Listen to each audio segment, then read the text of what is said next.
Hi guys, welcome back to Barovi Made. Today we're going to continue on the slab project. Now if you remember in that video I said I've got another slab because, well, we made the chainsaw sawmill, didn't we? So we had loads of slabs of that, and I have the sister slab to that slab. Our plan today is we're going to book match those two slabs together, make a big enough table to where we can put 4 legs on it, make a stable table, and well, we're going to try and sell it. So let's get into that. So, first things first, we're going to get rid of these old knackered legs. I don't like these legs and how they fit, so we're going to go ahead and buy some new ones. Right, so we have the threaded inserts out, the legs are off, this is now safe to work on, it's all just wood. Here is the sister slab. There are 2 ways we can book match these together. One, which is my preferred way, I think, is to book match them like this. Have a little crotch coming out here, come out to the end like that.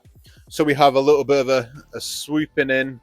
I don't know how else to explain it other than like a woman's complexure, if you get what I mean, where it comes out and swoops in, nice little champagne flute with the crotch there. Or we can do it like this, which I also think is interesting with how the grain will be swirling together, how it can come in and scoop in like that. But I think because of the lighter sapwood, I think it's going to look best if we do it where it's going to be like this.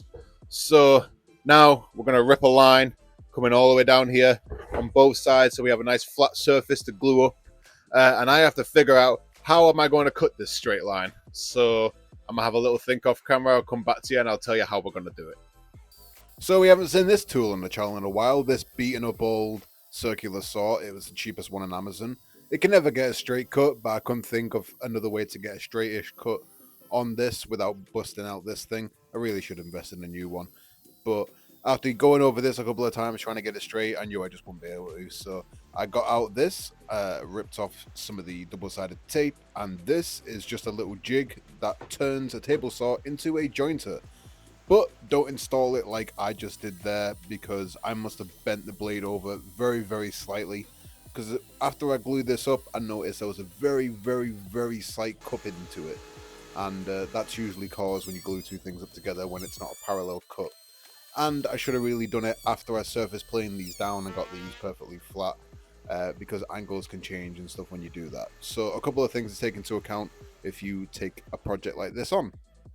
Now, as we established in a previous video, using dowels in the glue joint makes it a lot more stronger.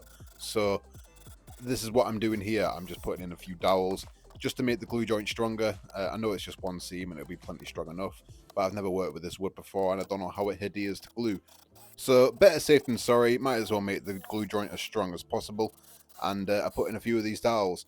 And a little trick I always use when I'm putting in any dowels is I measure halfway on my drill bit, so the dowels will obviously sit halfway, and then I bump it past a few millimeters, just so in the glue up, if one's bottoming out or I'm putting too much glue and the glue doesn't have anywhere to go, there's still room for those dowels to slide in and you don't get stuck halfway through a glue up. But this has been my first glue up on a live edge slab where I haven't had parallel surfaces to actually, clamp together. So this was a very stressful glue up for me, but it went relatively well. And these dowel joints were really, really tight, so I ended up having to come in with a hammer and a block just to knock it all in, get it all nice and put in, which, a tighter glue joint is better than anything. If you're going to have dowels and stuff like that, if it's nice and tight, then you know it's going to be adhering well. But I just used some scrap bits of pine to hopefully sort of, so I can crush the pine rather than the live edge and glue these up, give it a bit more friction to sort of go with the bend. I don't know. I was just doing this on the fly. Right, so everything's nice and glued up now. It's all solid. I went around and took all the bark off, but I noticed there was still a lot of soft wood. So it feels unfortunate, but it had to be done because I didn't want a bunch of softwood on the side. I took a spoke shave, this one's broken as you can see, and I just went around the sides and just kept going at it until it started to feel a bit more solid. So I try to keep the natural flow of it as much as possible, but I had to take quite a lot of softwood off, so that's unfortunate, but I think it still looks nice. Nice little design here. What we're going to do now is make sure this crotch here all matches up nicely and cut these down. I'm going to try keep this looking a bit like an arrowhead. I was originally going to cut it straight, but I think if I follow this angle here and just go around that way, I think it'll look kind of nice.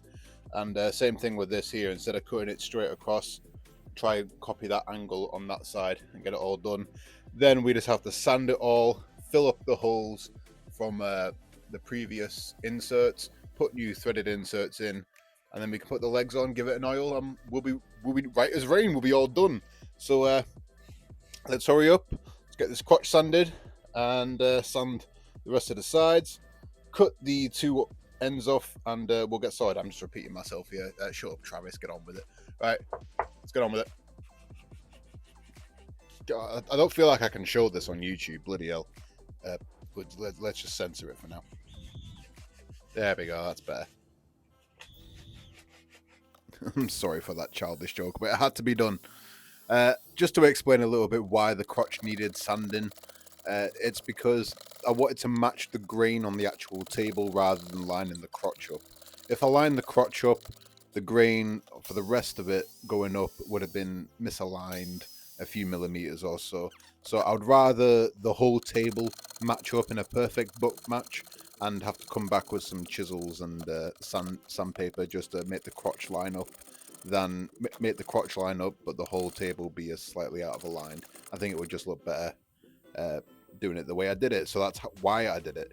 But yeah, anyway, aside from that, we got everything cut. We're just ready to sand it all now, get it all nice and smooth, then go ahead and give it a lick of oil. I sanded all the way up to 320 grit, and you can see in the time lapse there how I was going around with a straight edge just to mark out the high points and make sure that it was all flat. Here's the oil that I'm using. It's just hardwax oil. I think it's the cheapest stuff on Amazon I could get, really. Well, it wasn't the cheapest stuff on Amazon, but the best price with the best reviews that I saw. And so far, I've had nothing but good results from it. Hardens up nicely, good protection. I only ever use one layer of this. I never double up on it. I haven't tried doubling up on it. Maybe it's worth doing that in the future. But if I ever want better protection, I either just go with a hard lacquer or I use a ceramic coating. So, but this is good for this. Right, it's been a few days. All this is nice and dry now. It's all oiled up. It's all ready to go. And instead of using those legs that we did have, I quite like this table. I think it deserves better legs. And also with the sort of theme of the sort of like, womanly table sort of thing, I thought I'd get some legs like this that sort of remind me of, stiletto heels or something. So I've bought some legs. They're finally here. But the screws that came with the legs, they were a bit too long, so I had to grind the ends off. But yeah, enough rambling. Let's get these legs on the table and let's get this table done. If you've been on the channel long enough, you will know that I never usually buy legs. I usually almost always make my own legs. But I wanted to try out buying legs for a change. I figured, some steel legs would look a lot nicer. This is my first ever live edge table. Steel legs would be nice, and I could buy these legs cheaper than buying the steel to make these legs. So it just made sense to me to buy these legs. I hope in the future that I'll have a big enough shop and enough money to buy in bulk to where I can get the steel at a good price and a lot cheaper. But until then, I think I'm just going to buy these legs. These legs, they were only about, I think, £20. But yeah, it looks really nice, I think. It came out really well for my first ever live edge table. Well, I say first ever live edge table. My second ever live edge table, but completed table. And I am so happy that I decided to scrap the other table, get the sister slab and glue these together, because this table came out miles better, I think. I think it looks really, really sleek and nice. It's very unique. I'm not quite sure if the sort of torso looking table would be a selling point or something that would scare people off. But I like it. It's very unique. I like the legs and how it sits. It looks very modern, but you still get that sort of rustic vibe with the live edge raw wood. And yeah, I really like it. I was almost tempted to stain this table a darker color, but so far as of this recording, it's not sold yet. So maybe in a few months, if it still doesn't sell, I'll take the hardwax oil off and I'll stain it a lot darker. a little bit worried about how it would fit in people's homes. So maybe if it was stained a bit darker, it'd look a lot nicer. But thank you for watching the video. Let me know what you think of this table down in the comments below, and I'll see you on the next one.